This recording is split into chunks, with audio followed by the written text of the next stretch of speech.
Today's video is going to be all about my favorite high-end foundations. It was going to be a top 5, but then I couldn't really not include some of them, so I think it's closer to a top 10.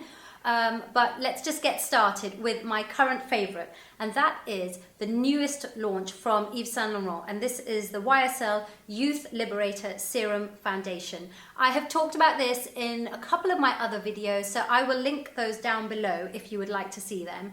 I love this for an everyday finish. I use this with my Real Techniques buffing brush, and it goes on like a dream. I don't really need to use more than one pump for the whole face, and it gives great coverage. I would say it's medium coverage, and it's quite dewy, but it's not a shiny kind of luminous finish to the skin. It's almost kind of like a dewy velvet finish, and it does the job perfectly. I love the design of the bottle as well. It's a beautiful shape. So all around, that's a big winner for me. It doesn't contain any SPF, so it's a great one to wear if you're going out and you know that you're going to have photographs taken. I couldn't talk about the YSL Serum Foundation without a little mention for the Touche Eclat foundation. This has changed the way people look at liquid foundation. It is radiant, it is dewy, it is kind of, I would say, light to medium coverage. You can build it up, but I don't think you're going to get more than a medium coverage, but it is perfect for daytime. Again, in this one, I wear a B70, and it's the perfect shade for me. I wear this both with fingers, I wear this with a brush. I sometimes just wear this and mascara for the day, and I am set. I don't need any more makeup because it gives such a lovely finish to the skin. It's definitely worth a try. Maybe see if you can get a sample in the shops to try it out before you invest in it, but it is a really good one to go for.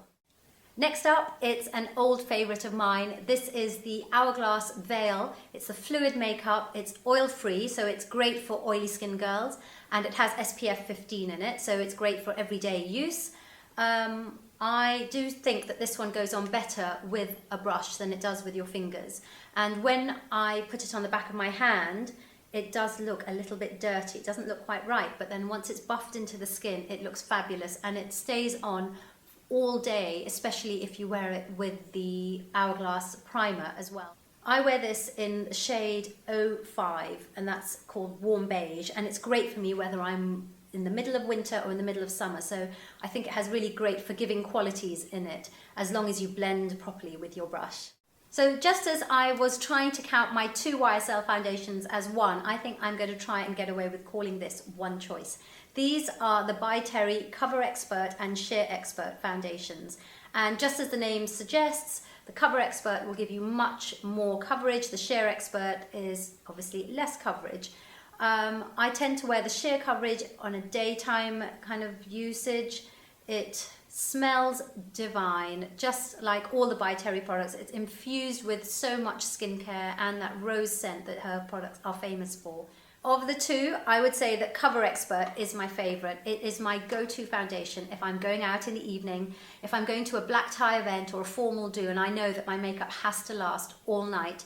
It gives you a kind of dewy velvet finish. I wouldn't say it's matte, but it is a very velvety finish. It's actually what I'm wearing on my skin right now. I applied it using my Real Techniques brush over a Smashbox primer, and it feels really comfortable on the skin. It doesn't feel like I've got any makeup on, but I know that it's giving me proper coverage. So I have used this in a couple of faces that I put on the blog, so I'll link those down below for you. It's a great one to try, and as I said, the skincare properties in this are fabulous, and the scent is divine, so you'll always love using this one. I wear these two in Warm Copper, which is the shade 12, and it's the darkest of the shades in the range of these two foundations. I would say that if you are darker than me, you probably won't find a shade in this that will work for you without making you look a little bit ashen and pale. But if you are the same as me, then this will work brilliantly for you. Next up is my Chanel VitaLumiere, and when I bought this, I actually wanted to go for the aqua version, but they didn't go dark enough for my skin. So I decided to go for VitaLumiere in shade 50, and it just about works for me, but only in the winter. So Chanel, you need to go darker. Now, it may be that Chanel shades are available darker, say in the Middle East or in India or, you know, in Asia. But I could only get this. It's a shade 50. I love the formulation. I love the finish. It's very sheer. It's not as sheer and natural, I think, as the aqua version, but this will do me. But as I said, I can only really wear it in the winter. If you know that these are available darker elsewhere, please do let me know in the comments below. I would love to know if Chanel does this darker. But for me at the moment, SPF 15 in shade 50, it works for me, but winter only. A brand that I totally love is Illamasqua. You'll have seen my last video, which I'll link below for you, was all about the new Illamasqua Sacred Hour collection. But I didn't use an Illamasqua base in that. I didn't have one. Now I've got hold of the Illamasqua base and I am a shade 13. It's the perfect fit for me and this is wonderful. It goes on beautifully, both with fingers but better with a brush, and it blends beautifully. And what's fabulous is that if you want to kind of do the whole highlight contour thing, it's great. You can get a darker shade, a lighter shade. There's even a white shade that's the kind of brightened shade that you can use. I would say this gives you medium coverage, but you can build it up from medium to something a little bit heavier if you need to. And their concealers are great as well, by the way. Their new Skin Base Lift works brilliantly well with this. I think I've written about that one, so I'll link that for you as well below. But Illamasqua is a great one to go for. I don't think it's as expensive as some of these other ones, but it is definitely just as good. So definitely one worth checking out. So it may seem that it's only liquid foundations all the way, and I have to admit I do love my liquid foundations, but there are a couple that I wanted to show you which I do adore, and they're not liquid. And the first one is the Traceless foundation stick from Tom Ford. And this one I love for a variety of reasons. I love it because, first of all, the color match is perfect for me. I wear this in Toffee, which is shade 9, but I love this because it goes on just as brilliantly with the brush as it does with the fingers. In fact, with the fingers, it goes on beautifully because it melds in with the heat of the fingers. So that's a great reason to use this one with the fingers.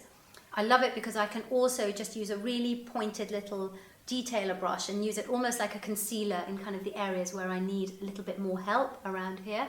And thirdly, and most importantly, it is solid, which means that I can take this on board when I'm just doing carry-on luggage when I'm traveling, and I don't have to take up valuable space in that itty-bitty little bag that you have for your liquids.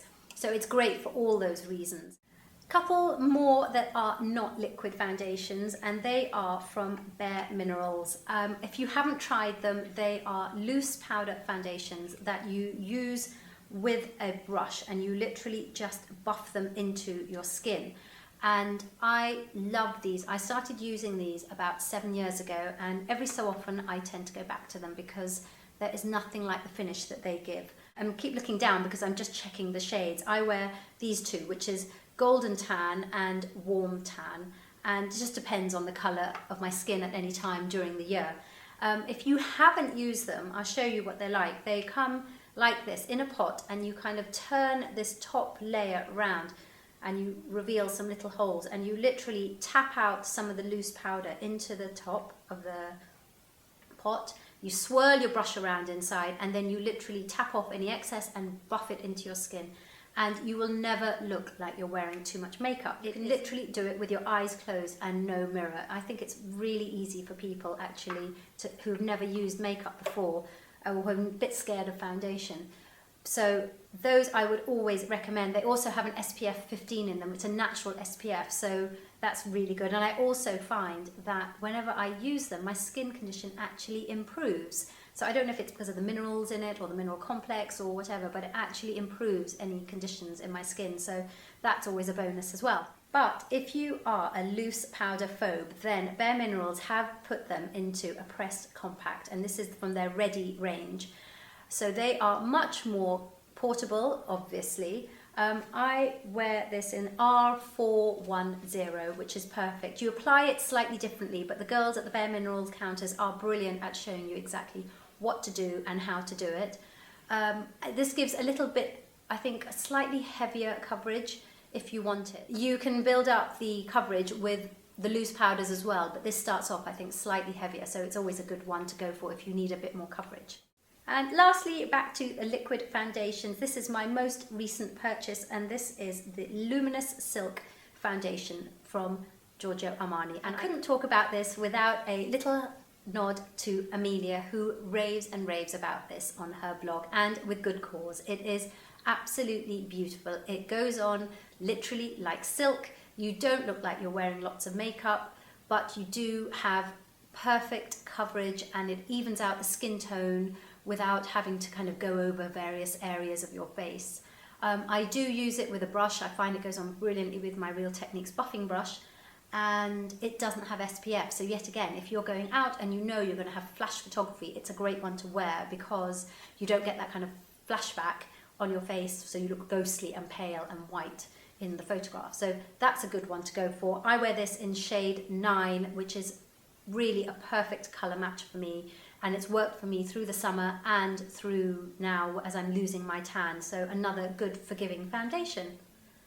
So those are my favourite high-end foundations. I've kind of lost count how many I've just shown you. I think maybe around the 10 mark, I think. So I hope you like that. Do let me know if you know of any others that I should try. Oh, and what I'll do is down below, I will put in the information box my MAC colour match reference, so you know what colour shade I am exactly. So if you're the same as me, then you know any of these that I've mentioned will be perfect for you too. Give me a thumbs up if you like this video, I'd love that, and do subscribe to my channel so you can stay updated with my videos if you'd like. Thank you for watching, and I'll see you next time. Bye!